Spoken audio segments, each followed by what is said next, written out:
Околу 200 ликовни и 80 литературни творби пристигнаа на конкурсот кој го распиша Домот за деца и млади Благој Мучето по повод Меѓународниот ден на жената 8 март.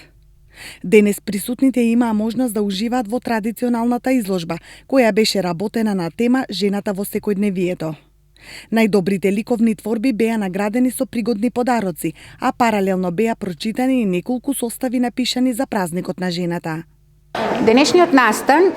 доделување на награди по распишан ликовен и литературен конкурс, како и отварање на изложба од пристигнатите ликовни творби,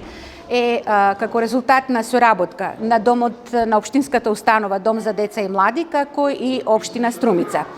Традиционално Домот за деца и млади секоја година организира изложба по литературен и ликовен конкурс по повод Меѓународниот ден на жената. Меѓутоа, за разлика од сите претходни години, оваа година тоа го прави во соработка со Општина Струмица, која што направи стратегија за родова еднаквост и одделението за ЛЕР има изработено програма за активности од родовата еднаквост, каде што ние како институција се вклучуваме во таа програма и правиме една соработка и ова изложба точно, овој настан е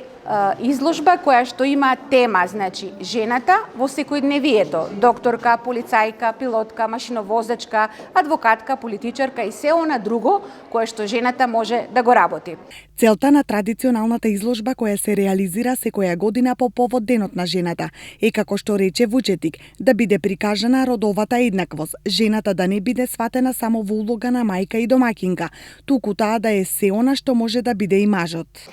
Целта на изложбата ни беше да прикажеме дека мајката не е само жената не е само во улога на мајка или во улога на родител или во улога на да ги одгледува децата и да се грижи за куќата, туку токму спротивното, дека жената е се она што може да биде и мажот. Да ја прикажеме родовата еднаквост која што постои и би требало што повеќе да ја градиме и да ја негуваме во општеството помеѓу мажите и жените. Конкурсот беше распишан како и секоја година и доставен и од областа на литературната и од областа на ликовната дејност до сите општински основни училишта, како во Струмица, така во општина Босилово, Василево и Ново село. И се разбира, задоволни сме од одговорот кој што